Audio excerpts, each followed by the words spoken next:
What's going on, everybody? Happy Wednesday. No, happy Thursday. It was almost a really happy Wednesday for me. It was still a good Wednesday. That was a really, really brutal final 8 seconds. Yeah, man, I'm ready to move on to the day's slate. I don't know what else to do, but I definitely would be lying if I said it wasn't hurting a little bit. Well, why don't you remind people what happened? I mean, not everybody knows what happened. Most people who are following, I played a lineup in the big one, the 888 yesterday, and it was 250K for first place. I was leading most of the way with about 8.8 seconds to go. I was in second place. If Temple hit a three, I was going to win the tournament. If anything, nothing happens, I'm going to finish in second place, and I also finished second in the splash, and I finished 8th or whatever in the big one. Which is the splash again? Remind me. $200. The $200. Oh, okay. That's a single entry? Yeah, the 3 entry. But I just played one lineup. Okay. And then, it was about $110,000 swing because Garrett Temple threw an inbounds pass to the other team. Zach LaVine makes a 3 at the buzzer, and I go from second to fourth in the big one, and then also from first to second in the other one. And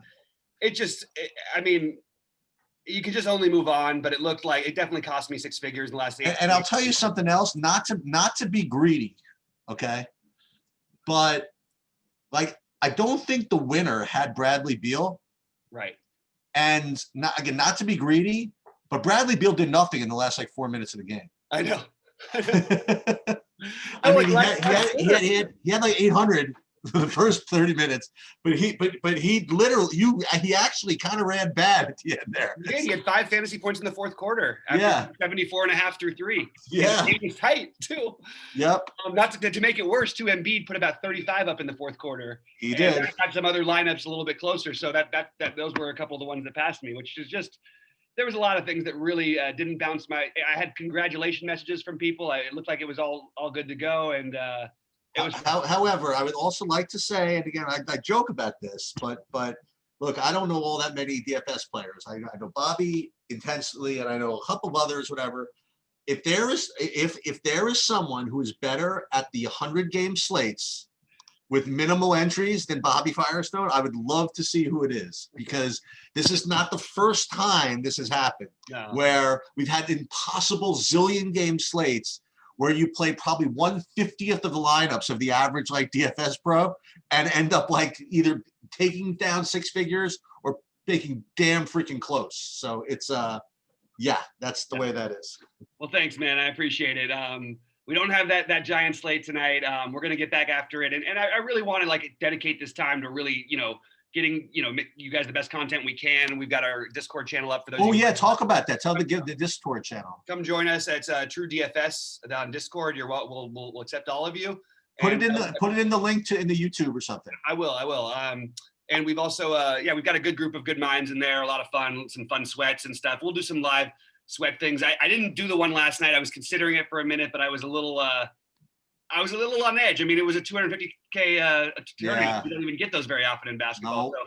So it was a little bit of a big one. And usually I'll try and do it, but it just last night felt like a little bit of a tough time to do it anyway for me.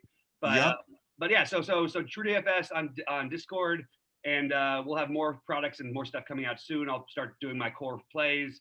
It's a little harder in basketball in the morning to make your core plays because we all know that it changes drastically. So doing a little video on those, I haven't been doing as much. But I think what everybody can count on, at least for the time being, is a little live before lock thing, okay?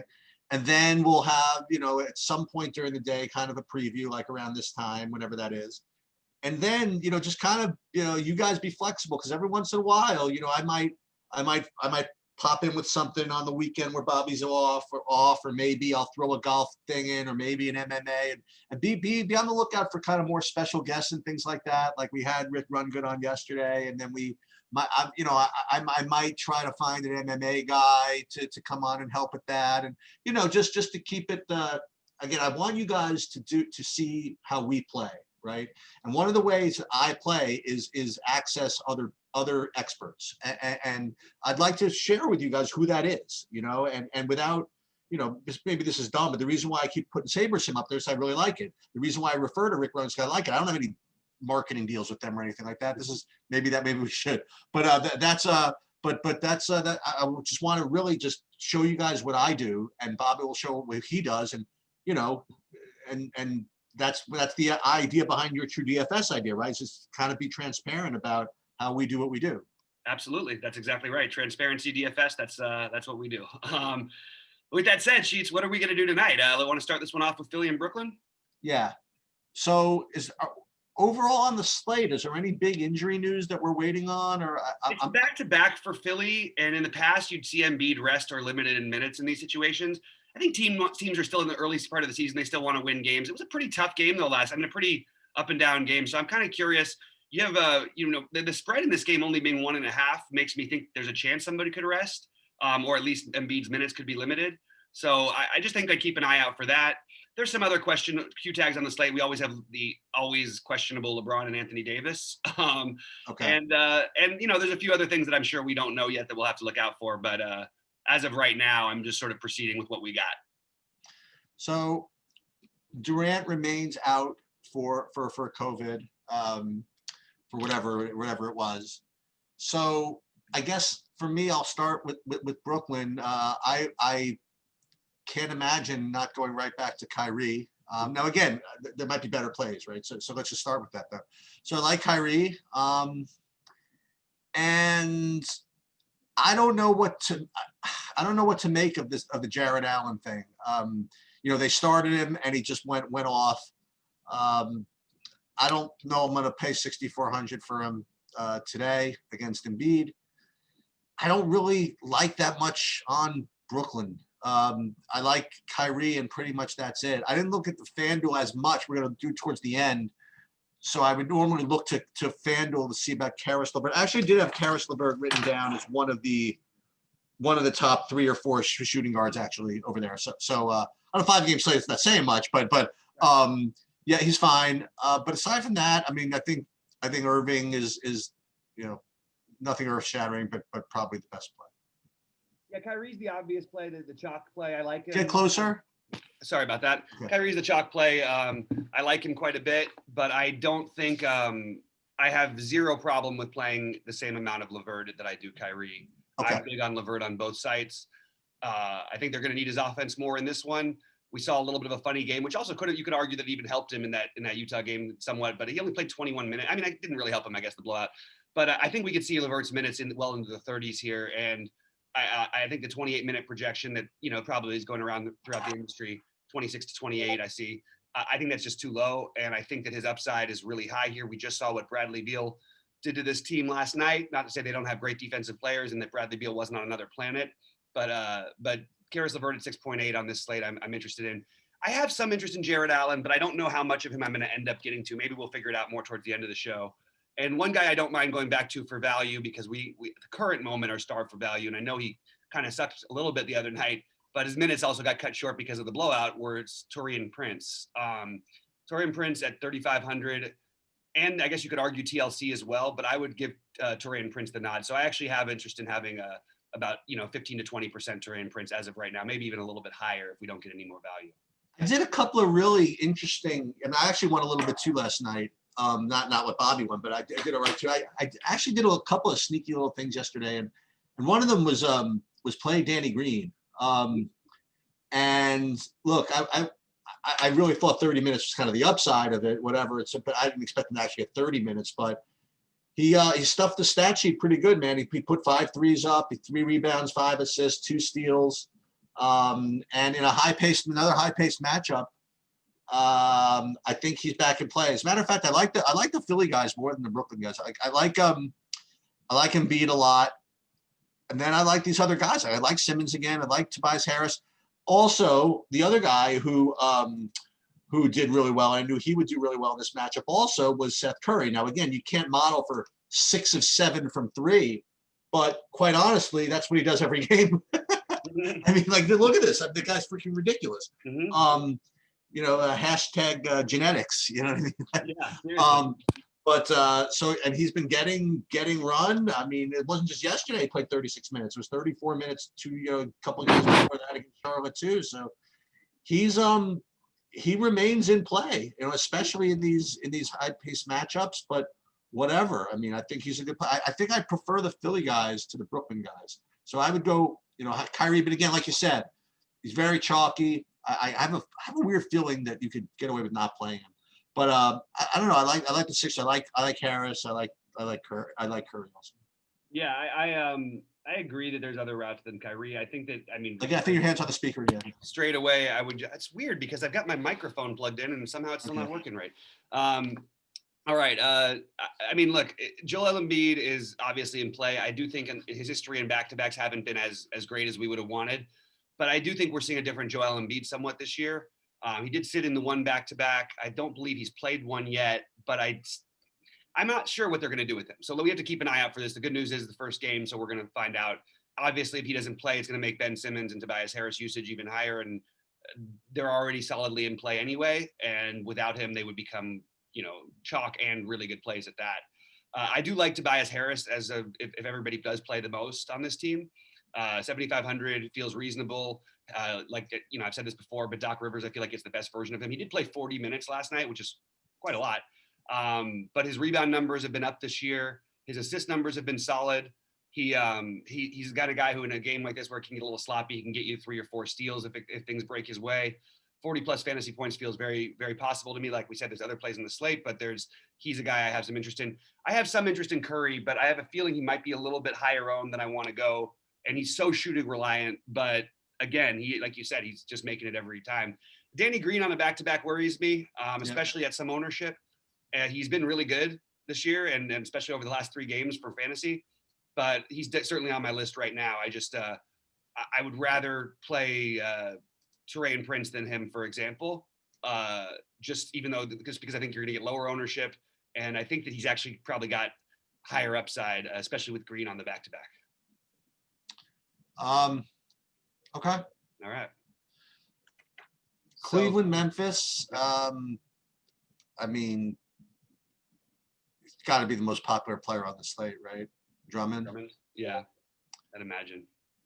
I mean, is Embiid really going to be only 15% if he plays? I mean, maybe that's the idea, is to play Embiid over Drummond. But Drummond certainly is going to, certainly looking to me to project to be just an awesome play. But think about this. I mean, you have Jokic and Embiid and Drummond. Like they all can't be huge chalk, right? I mean, like I don't think Jokic and Embiid will be that popular. Yeah. So I'm going to say that.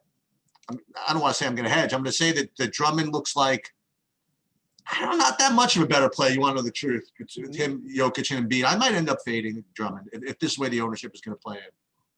Yeah, one guy who it's interesting to note, on the other side of this game, I know the minutes haven't been as good, and he hasn't been as good production-wise, but I mean, you could skip everybody and play the completely unknown Joval. This feels like a Joval kind of winning slate, doesn't it? Like he does on these small slates. It's totally by coincidence, obviously, but he can just go nuts. And Drummond has leaked points to the center position for years, even though he's been better this year. So I think that's actually kind of an interesting way to get around Drummond, is actually going to that completely unknown guy. I think that's really sharp. I'm looking at him at maybe 6% ownership or something like that. Yeah, that's what I've got too. Same thing. And he's I play him quite a bit. You're giving up opportunity cost playing him, but this is only a 5-game slate. You got to give up something, I suppose. But yeah, I kind of like that actually. Yeah, and I think this whole game with the low total but tight rotations and bodies down a little bit has a lot of appeal to me. I don't know exactly where I'm going to end up on these guys, but I want to throw out a couple of things. I really like Colin Sexton. People are going to go away. Like they've been blown out of these last couple games. I don't think that they're going to get blown out here against Memphis. It's my personal take. I actually like Cleveland to win this game. So I think that the Colin Sexton and his 20 shots a game and should have higher upside with his assist upside with no Garland and everything, but we haven't gotten to see the full exact Colin Sexton, and they've been pretty bad the last couple of games, but I think they'll be better tonight. So I like playing Sexton and Drummond and even Osman. All of those guys will have well over 20%. Sexton and Drummond will have probably over 30% of, even though especially Drummond will be somewhat owned, but I like those guys quite a bit. And I think that there's a lot of runbacks. I mentioned Joval, but I think that Kyle Anderson is still getting a lot of usage. They're running a lot of things through him, but he's been bad. I mean, they've been blown out too in the last few games. And His usage was worse in the last game because, again, they got completely just smoked. It was just taken out of the game, basically. And Kyle Anderson, Dylan Brooks, the usual suspects, I think are all interesting, and Tyus Jones. If I had to rank them, I would say, just because of a tournament play, I like the Joval idea, but I think that if I was going to rank them in terms of actual plays, I think Dylan Brooks would be slightly ahead of Anderson in this matchup. And then Brandon Clark would be my next most interesting guy. You think Sexton's going to be too highly owned or no? Joval. I think Sexton's not going to be as highly owned as you might, as it would seem like he would be. And I think it's the first time we'll see that. I mean, we saw him 25, 30% on some huge slates, and here in a small slate, in a game that should stay closer, he's going to be probably a little bit less than that. I think maybe 15 to 20%. I like that a lot, actually. Again, I always try to do, and I do more of this when I do the solo stuff, is I try to look at guys that, number one, project well, and we're not going to be that highly owned. And Sexton is kind of one of those guys for me, just the way my thing looks, the way my board looks. So I kind of like that. And then, like you said, if you wanted to play him, you play him and you could run him back, like you said, with Dylan Brooks or somebody like that, and Joval. And yeah, I kind of like this, actually. Yeah, and I expect Dylan Brooks's usage rate to go back up a little bit too. The last couple of games have been sort of outliers. The one thing that worries me for all these guys, and also the guy I said we have to keep an eye on to play pretty soon, is Deandre Melton. And you could use him as a value play too today. I think I'll have about 10% of him, but he's the only reason why it would take away from Brooks and Kyle Anderson. So, and Tyus Jones too, for that matter. So that's the one thing to sort of keep an eye out for. Okay. All right, ready to move? So interesting the way these games are laid out, right? So you have two semi-early games, and then the late slate, people are going to play this. I think. I mean, they're going to play with Kyrie, and when Kyrie has like 20 fantasy points after three quarters, they're going to pile into the late slate. I think. But yeah, it's a good game, man. I'm kind of psyched. Yeah. So Luka, now here's a guy I want to ask you about. So Luka looks like a premier play, and he's going to be owned, but looks like a premier play. I think that it's one of those matchups where Denver. I mean, I guess they could play good defense if they wanted to, but I don't think that it really matters in this for Luka. I think to me, he's clearly the guy I want to spend up on, and if I can make it work, I'm going to make it work. The guy I want to ask you about on the Dallas side, and only because that even though Luka's back, he's still showing up in some projection models as being a decent play, and that's Jalen Brunson again. Is somebody out or something, or we're just still thinking he's going to play like 25 minutes or something like that coming off the bench? I don't know if I didn't watch any podcasts or anything today, so I'm just kind of curious if this is even come up at all, or just because he's 3,300 and even a backup point guard might be worth 3,300. I want to ask you about him, and then I'll let you let you get to that in a second. Now the Denver side, I'm going to play Porter Jr. Since he's back. I'd like to play him every day. I think he's always a good play. And we already talked about Jokic. Very good play. To me, he's very similar as far as my numbers go with Embiid, accounting for price and stuff like that. So I think he's just been killing it. Nobody from Dallas can guard him. Nobody from anybody can guard him. But yeah, so he's fine. I don't think I'm going to go back to Barton today with what's his name back, with Porter back. Yeah. So for me on the Denver side, it's going to be Porter. And then I'll let you talk about the rest, I guess. Yeah, I think you nailed what I wanted to say about the Dallas side, which I really think that Luka is the guy we want to spend for tonight. You didn't mention Kleber. I like Kleber quite a bit as well. Okay. Looks like he's going to be, they started him in the last one, and Trey Burke out. Maybe that's why Brunson is. Trey Burke is out. Yeah. So Brunson shows up a little bit better. Okay. I'm okay with the idea of taking a shot with Brunson. I think it is just that, a shot. Okay. I don't think that he and D'Anthony Melton are all that different. He's got a few more minutes projection, and he certainly can flash some upside, but probably won't run as much of the offense through him as Memphis will D'Anthony Melton. So I just look at D'Anthony Melton as a slightly better play, but I will have a little bit of interest in both of them. Willie Cauley-Stein is interesting. He's been getting some minutes. They're going to need to match up big, but I think I'm mostly siding with Kleber, but I will get some Willie Cauley-Stein. I think Kleber is going to start seeing an uptick, and he got in foul. I mean, look, he's going to do that too. He got in foul trouble the last two games. But Kleber is a guy I have prioritized over Willie Cauley-Stein, but I still like Willie Cauley-Stein somewhat as a spend down. And we've seen him get run at times with this team, and he's even closed some games for them.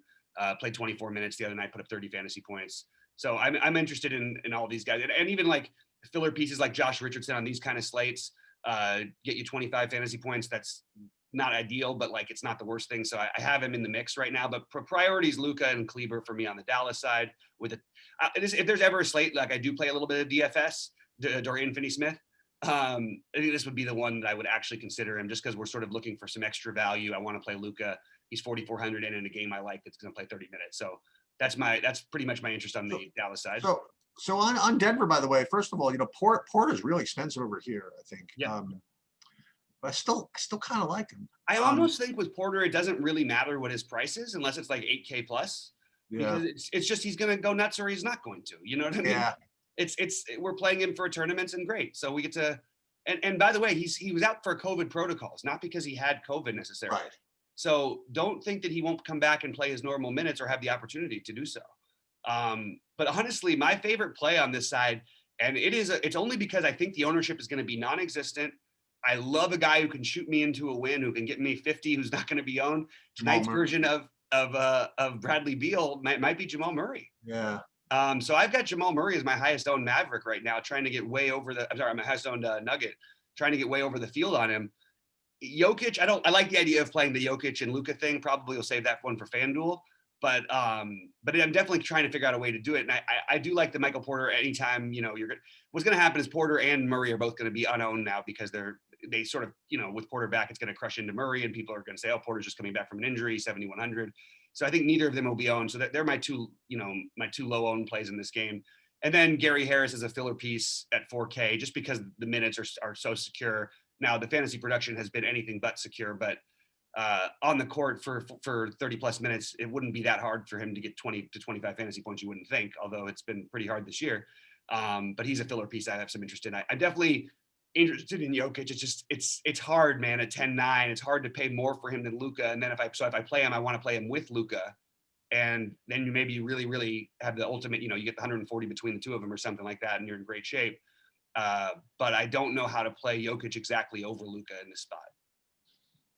So I don't know why I'm thinking of this in this particular time, but just one more recap from yesterday. I had a rhetorical question, which I couldn't come up with the answer. And then I sort of hit on the answer, but then I didn't listen to myself. So my issue going into last night was that with Nerlens Noel out, there was no way that the Knicks could not play Omari Spellman, because there was no way that the only way they could do it is just play Julius Randle like 100 minutes. And that's what happened. That's what I did. That's what happened. That's right. Why even announce that he was active? And why sucker? I know. You know what? I fell for it too. I ended up with 15% of them. Those are literally the only lineups I had that didn't cash on DraftKings. Like the only ones. Yeah. All right. Go ahead. All right. So I mentioned that because we get to San Antonio, LA. I think of I always think of LaMarcus Aldridge being out and Polo, and so I remembered from last night. Yeah.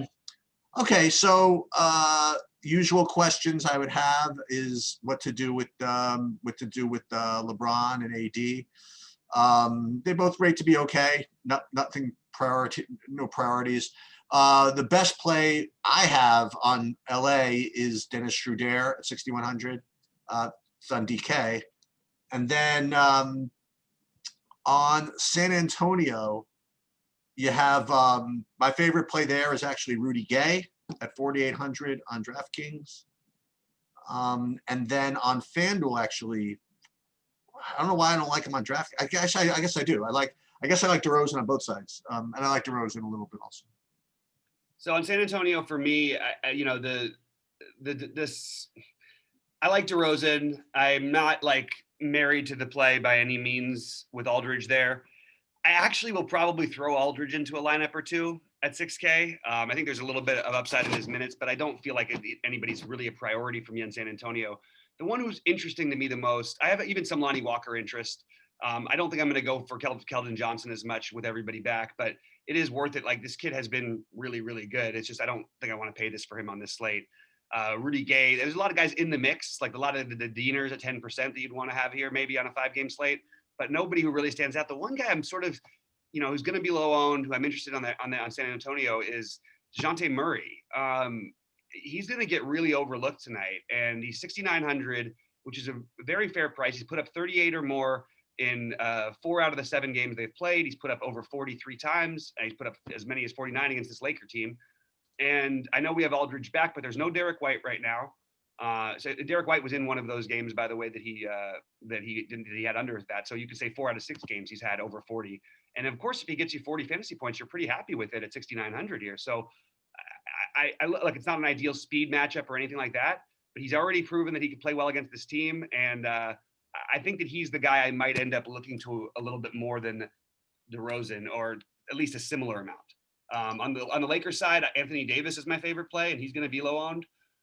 If you're going to try to look, Dave Davis, he's put up 58 and 62 in 2 of his last 3 games.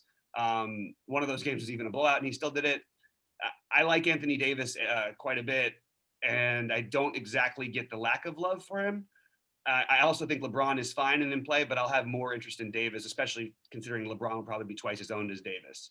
The other thing that I mentioned, by the way, since you brought up Dejounte Murray, is we liked him, or I've talked about him the last time these guys played, because I do think that Schroeder is a really easy matchup for Dejounte Murray. Yes, you know what's odd though about Schroeder? He's actually become a much better defender. Very underrated. People still talk about him in the DFS thing as a terrible. He was lights out in the playoffs last year defensively, like literally one of the top rated defenders in that 7-game series against Houston, and that's a tough matchup having to guard Harden and Westbrook. So I actually think Schroeder's turned a corner, and with this Laker team, I think that they're going to force him to play defense, and he's got the ability because he's really long arms.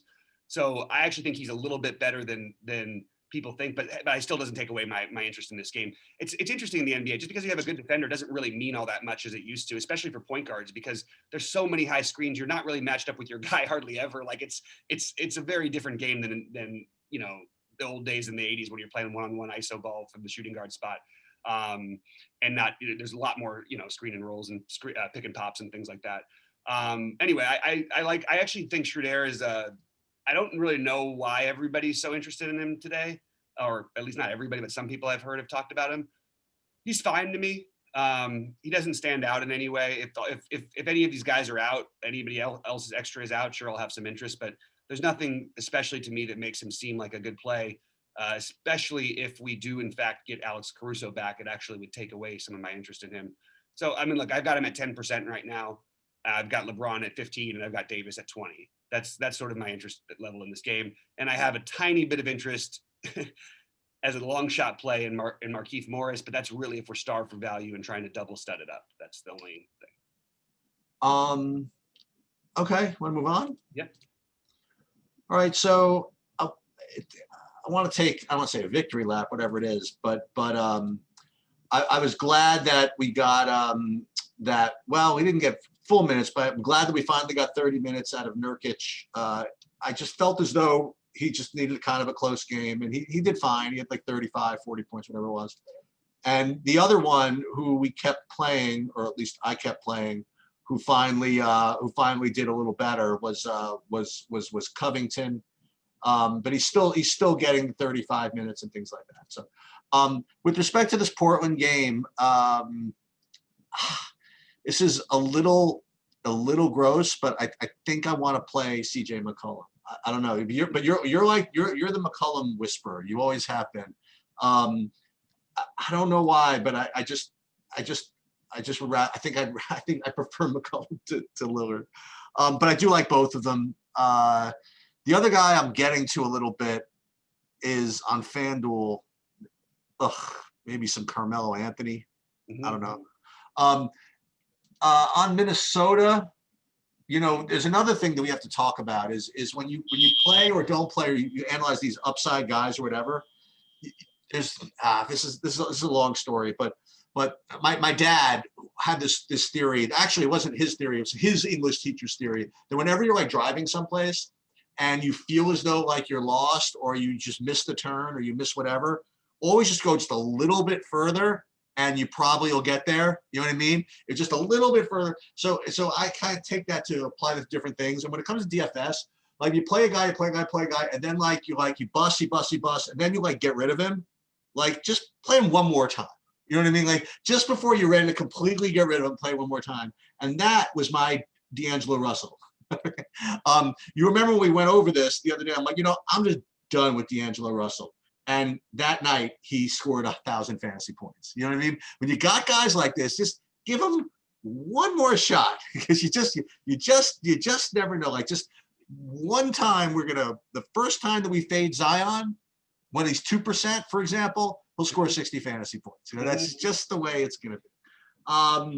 So with respect to Minnesota, I just have some weird interest in some random guys. Like I wanted to go back to Anthony Edwards again. I want to know why. I mean, I guess he's fine, but Malik Beasley is going to be really popular, and I can't exactly put my finger on it. But Anthony Edwards at 4,700 would be my best value player over there. I'm not going to go back to Hernan Gomez. I will play Naz Reid maybe on FanDuel. But again, it's a really weird game for you. You want to play Ricky Rubio? I don't know. What do you think? Yeah, I think that.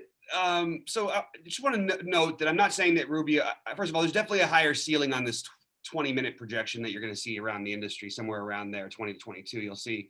I think there's obviously a ton of upside on those minutes. Now, partly these last games between blowouts and foul trouble, he's been sort of played out of them. I think this game is going to be a blowout. I think Portland's going to kill him. I really do. But I'm not 100% sure of it. And I think that even there's going to be pieces you might want in this game anyway. Jarrod Vanderbilt played a ton of minutes the other night in the blowout. I know, I saw that. Kind of interested in him a little bit. He doesn't feel great, but we're looking for value still. Anthony Edwards just shoots the ball a million times, even though I don't think he's very good. I have a little bit of interest there, but probably a little bit less than the field. D'Angelo Russell, I'll be below the field on, but I definitely will run some Russell McCollum, Russell Lillard, Russell Nurkic type of situations. And I'm fine with being sort of near the field on Beasley. The minutes feel pretty secure. Even in blowouts, he seems to get like pretty good run. So, we got him projected for 35 minutes. That's enough to where at 6,100 I have some interest, but I don't feel overwhelmingly excited. The one play I want to take a little bit of a stand on today is take that shot with Rubio. So if I do, I mean, the funny part is I want to play a little bit of Russell with the other guys, but what if instead, if you play the Rubio and Jarrod Culver, or Rubio and Beasley, and then run it back with one of those guys or two of those guys on Portland, I think that's okay too. I just think that Rubio is not. I think he's more important to this team if the games are close. And D'Angelo Russell went completely nuts in the last game, and he got in foul trouble, so that kind of killed a little bit of his everything. I got a question for you. So I'm going to really literally contradict myself right now. Okay. Why shouldn't we play Hernan Gomez again? I don't think we shouldn't. Okay. It feels a little bit chasey. It's let him start. I'll play him, I think. Yeah, I mean, yeah, absolutely. Like I'll take some shots there. I don't think we're going to see him, make 10 out of 14 shots and 5 threes again and put up 46 fantasy points, but it's a good matchup. Like if this game does stay close, it should be there should be plenty of fantasy goodness to go around. It's really hard to figure out Minnesota's rotations because they've been blown out so much, and these guys, they're giving the young guys run, and then one game you'll play one guy 40 minutes, next game or 30 minutes, next game you'll play him 20. Jarrod Culver would be one of those guys, you can't really figure out exactly where he's at. It feels a little bit fishy to play a chalky Hernan Gomez over a cheaper Derrick Culver. I think he'll be 20+%.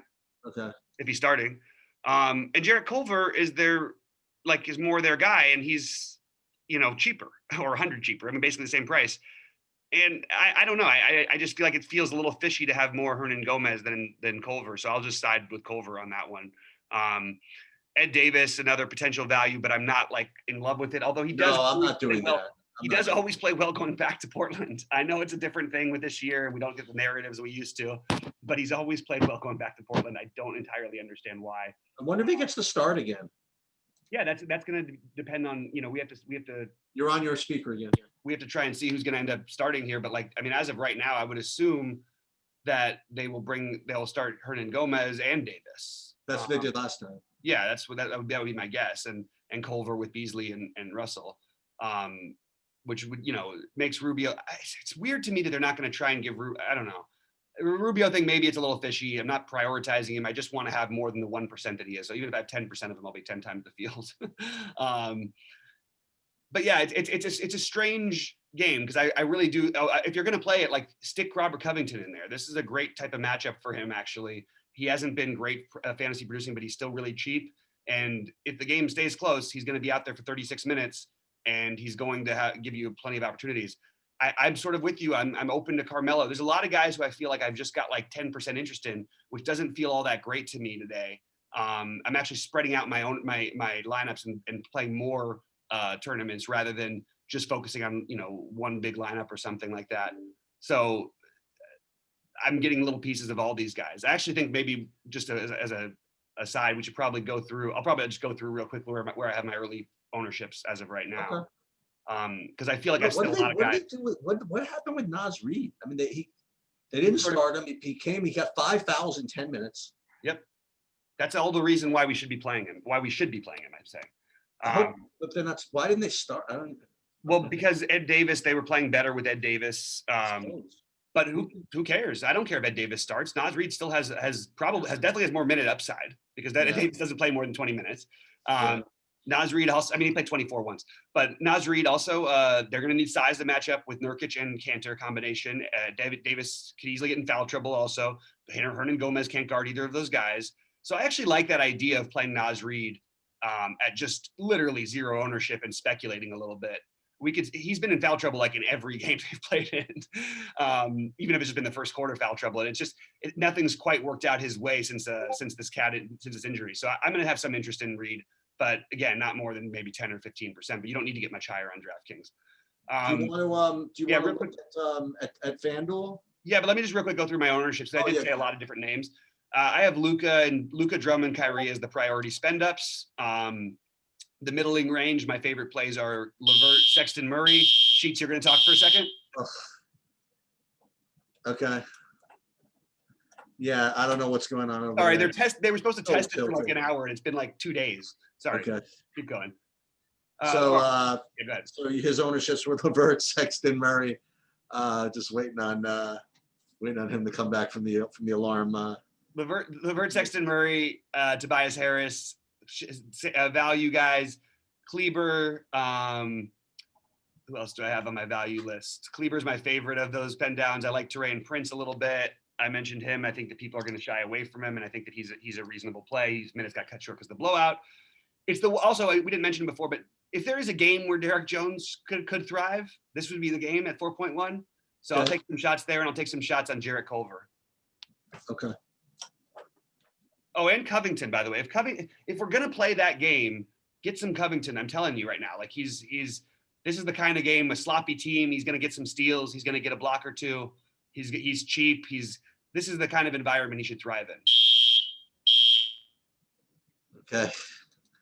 All right. So we'll go position by position at on FanDuel, and what I'm going to do is I'm going to do it a little differently. I'm going to really just rate it by values. In other words, I'm not going to necessarily talk about the highest points or whatever, but I'm just going to maybe give you.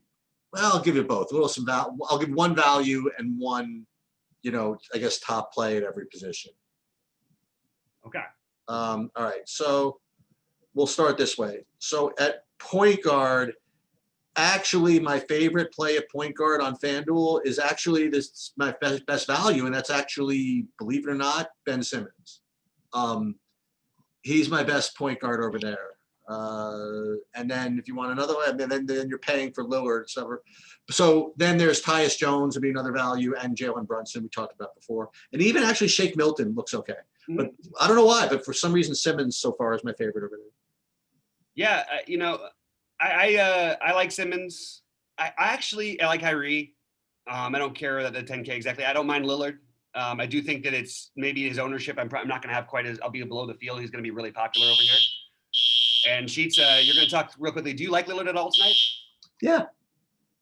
I mean, he's a five game slate, and Lillard's playing. I mean, like, definitely have to like him. I mean, there's nothing not to like. No, I like him too. I just think that he's going to be. I think all the ownership on FanDuel will be between Tyus Jones, Irving, Lillard, Simmons, and Luka. And I actually think Luka is going to be underowned over here. I think he'll be the lowest of those guys I just mentioned. And so I like the idea of the Luka Jamal Murray. Jamal Murray, man, I'm getting more excited about this play by the minute. He's always a thrill to have in your lineup because look, he could just totally sink your lineup. That's totally true. But he's got 50 in him. And if he gets going, he's not going to be shy at all. I like the 2-man game that he runs, even though Jokic handles so much of the ball. And then with Porter, you could argue it takes away from him. He also takes these challenges on and he plays both in tough matchups and against other top guards. He plays elite. We saw what happened in the playoffs. You know what I mean? And we could get that with him against Luka tonight. Shooting guard. I want to do a little more research on why everybody likes why Dennis Schroeder looks so good. I mean, I'm FanDuel at 5,300 is very cheap. I guess that's why it makes sense. Is he a better play than they're different prices, but Colin Sexton? I think he's chalky too. But they're fine. I guess if you went down to the first non-chalky guy that I like, it would be Seth Curry. So I guess that might be able to help you. So Seth Curry, and along with Schroeder and Sexton. It feels like a position at shooting guard where there's a lot of like guys who just seem a little bit too cheap. Okay. I think that Beasley with the minutes is a guy you'd look at. I like Beasley a little bit better than Schroeder, but I like both of them. So they're two guys you want to. I'll probably be right near the field on them because they're both going to be kind of popular. But Seth Curry, I think, is going to have some ownership. I'll probably be underweight on him. Yeah. Okay. Okay. I accept that he's going to be underweight on Seth Curry. The alarm tilt is not Driving me crazy too. Sorry, man. I can't believe every time we do a show. Power forward position. One guy we didn't really talk about, who actually is rating to be my best play right now on power forward is Brandon Clark. Again, it's nothing spectacular, but he just rated to be the best. Wait, did we skip small forward? We skipped small forward, and let me just finish up shooting guard too, real quick. Okay. I like Dylan Brooks a lot, and I think that he's going to have a little bit less ownership than he should over here. I'll be underweight on D'Angelo Russell because I think he's going to end up being where a lot of people go. And I think Gary Harris at 3.8, just as an unowned value, will just allow you to differentiate your lineup builds a little bit. And Josh Richardson at 4.8, sort of a similar type situation. Anyway, so what I think I'm going to do on small forward, with these, there's a lot of cheap guys that are just kind of showing up, and I'm ranking like all these cheap guys really close to one another. So I'm just going to take the lowest owned of these guys. So like I'm going to read these guys off. So I see Anthony Edwards, and I'm just at say 16% ownership as an example. You have Derrick Jones at about 16. You have about even Osman at 18. You have whatchamacallit, and then you get even Kyle Anderson at 15. But really close to these guys are guys I mentioned, like Rudy Gay. He's going to be under 10%. Carmelo, he's going to be under 10%. And a guy you just mentioned before, Jarrod Culver. I mean, he never does anything, so he's going to be under 10%. He might be under 5%.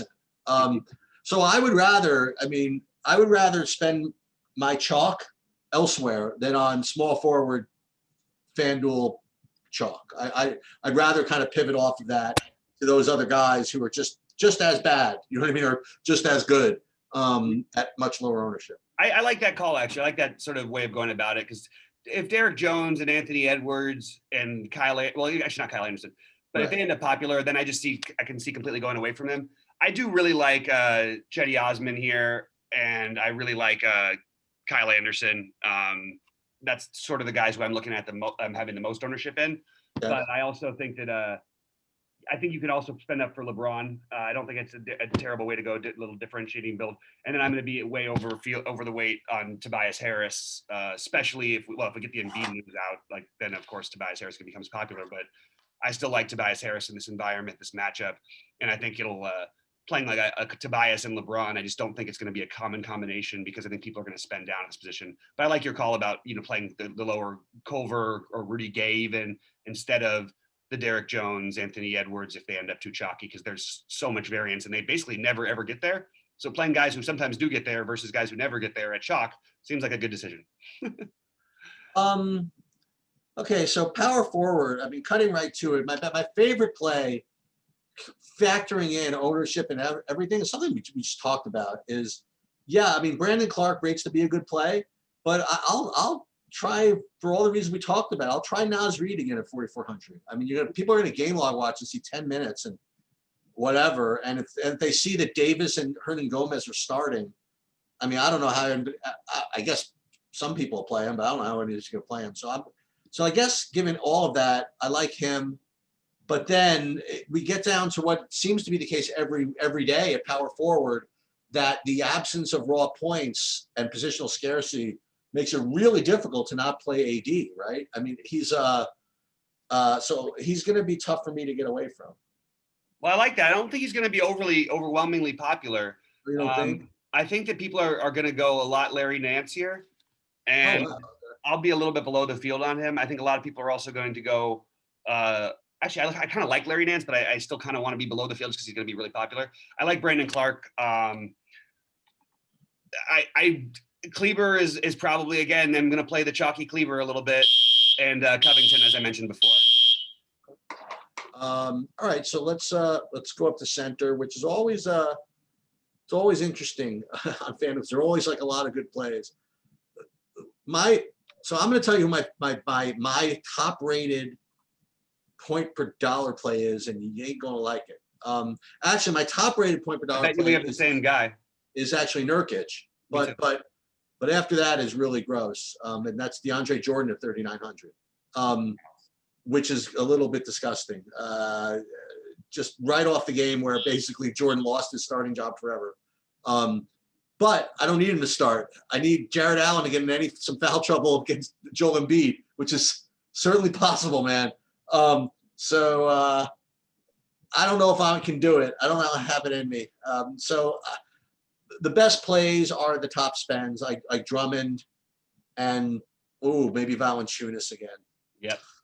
Yeah. So Valanciunas, Nurkic are probably the two dudes, right? Because you don't have to total vomit and take Jordan, and you don't have to pay all the way up for AD and B. So let's compare those guys real quick, because it's really relevant. I feel like. I think you're going to have I think you're going to actually have more ownership on Valanciunas, but I think more ownership on Nurkic, but I think they're going to be somewhat more similar than you think. It feels like a spot where we should be heavier on Valanciunas than Nurkic.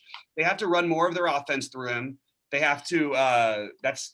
They're more likely to. There aren't two other stars on the team who can take all the shots. Now the matchup is better for Nurkic, but Joval, I mean, I have no problem. Like who's else is gonna match up with Drummond? Brandon Clark's gonna try and rebound with Drummond? I don't think so. I think Joval might be on the court a little bit more tonight. It's a slower plotting game, so I'm really into Joval over here. Long story short, I guess. I think Jarrett Allen is fine. I want to see what happens with Embiid before I make any decisions on anything here. Really, well, obviously, I will throw in a tiny bit of your DeAndre Jordan, because I don't think anyone's going to do it. It doesn't feel great. But the one thing is, remember one thing when you do play DeAndre Jordan here, I almost like him a little bit better not starting in some sense, because I mean, Jarrett Allen can get in foul trouble against Embiid right off the bat. And you might be DeAndre Jordan time a minute into the game with Jarrett Allen with 2 fouls, and all of a sudden, why did DeAndre Jordan play 28 minutes all of a sudden? That's what happened against Memphis earlier this year, and he put up 30 fantasy points. So I actually think there's some merit to that play of DeAndre Jordan that you called. The other thing, by the way, to break the tie with respect to Nurkic and Valanciunas, and we talk about this, right? And you went on a pretty decent sized rant about this like a week or so ago. When you're seeing a lot of content providers out there say, well, that's a big spread, but we don't predict blowouts here, right? But that's part of it, man. Part of it is if you're playing DFS and you're looking for ceiling, you want those minutes, and when you're between two guys, I would prefer to have the guy for whom I am less concerned about a blowout than the other one, and the thing about Nurkic also is and I've talked about this the whole season, is that the reason why that Nurkic, in my opinion, wasn't given the minutes also is that they haven't needed to, because they've been in blowouts and they love to rest him in the blowout. So the other thing is that they also love Cantor, and they really do. And players love playing with Cantor as much as they like playing with anybody. And he's been terrific this year for them. That's the other reason. But I agree with you. That is definitely a part of the reason for Nurkic. And the other thing, though, that's kind of interesting is that I don't project the Memphis-Cleveland game to be a blowout, but even if that did, like I've seen Valanciunas play in like situations like that. So I think that Joe Val is, to break the tie, assuming ownership is similar, I'm into Valanciunas to break the tie over Nurkic on FanDuel. Yeah, and I mean, I guess we left out the best actual play. Maybe you mentioned him. The obvious play, if you're playing cash, you should be playing Andre Drummond. That's just my personal opinion. I don't see anybody better play than him. I do think that if Embiid starts tonight and we get the word that he's all good to go his normal minutes, even if that's somewhat not true, I'm still willing to pay 9.9 for him at lower ownership than 9.2 for Drummond. And if you look at their game logs, even it just would make you feel a lot more comfortable playing Embiid. And he certainly, I mean, they both have monster ceilings, but Embiid is, I think, a slightly better play if we get the full minutes out of him. I'll tell you, it's pretty cool, man. They priced Jokic right up there, man. They paid him $11,300. And you know what? I was about to say, you put up triple doubles every game, but they don't even give triple doubles on FanDuel. No. So but that's respect, man. I'll tell you this. I wish that you know what I wish? I wish there was a site like ours that like early before the NBA season even started, somebody came on and recommended Jokic to win the MVP. Wouldn't that have been nice if somebody was actually paying attention to that? Hey, some of us, I not only pay attention, I actually got the bet in. That's right. That would be Bobby. All right, anything okay, well, you know what? The alarm tilt has gotten the best of me.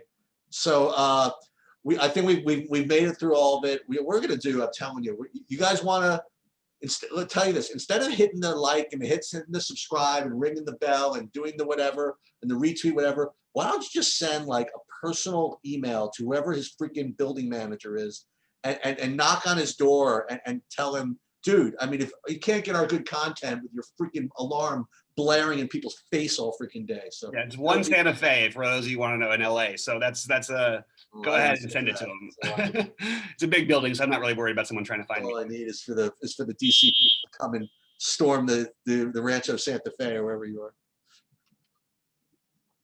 All right, that's it. All right, guys. For Sheets, we'll see you at 6:30 Eastern time.